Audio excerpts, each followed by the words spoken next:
பாருங்க, ஒவ்வொரு வார்த்தையும் தேவன் பேசினதான ஒவ்வொரு காரியங்களும் பாத்தீங்க அப்படின்னு சொன்னா அதற்கு ஒரு கிளியரான ஒரு பர்பஸும் ஒரு சர்டனிட்டியும் உண்டு.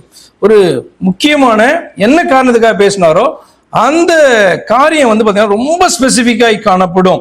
இப்படி நம்ம வாசிக்கிறோம் ஏசாயா 55:11, என் வாயிலிருந்து புறப்படும் வசனமும் அப்படியே இருக்கும், அது வெறுமையா என்னிடத்திற்கு திரும்பாமல் அது நான் விரும்புகிறதை செய்து நான் அதை அனுப்பின காரியம் ஆகும்படி வாய்க்கும் என்று சொன்னார்.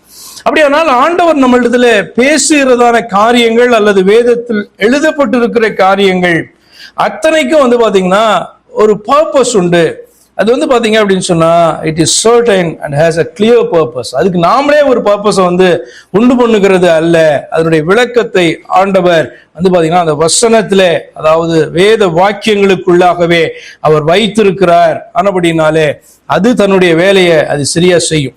அப்ப ரட்சிக்கிறதற்காக கொடுக்கப்பட்ட இந்த வார்த்தைகள், நம்மளை கீழ்ப்படிய பண்ணும்படி கொடுக்கப்பட்டதான இந்த வார்த்தைகள், நம்மளை ஆசீர்வதிக்கும்படி கொடுக்கப்பட்டதான இந்த வார்த்தைகள், பரலோகத்துக்கு நம்மை கொண்டு செல்லும்படியாய் கொடுக்கப்பட்ட இந்த வார்த்தைகளை நாம நிராகரிப்போம் என்று சொன்னார். இது ஒரு பெரிய விஷயமாக நம்ம எடுக்கவில்லை என்று சொன்னால் அதுக்கு ஜஸ்ட் ஆப்போசிட்டா, ரட்சிப்புக்கு ஆப்போசிட் மரணம் இல்லையா?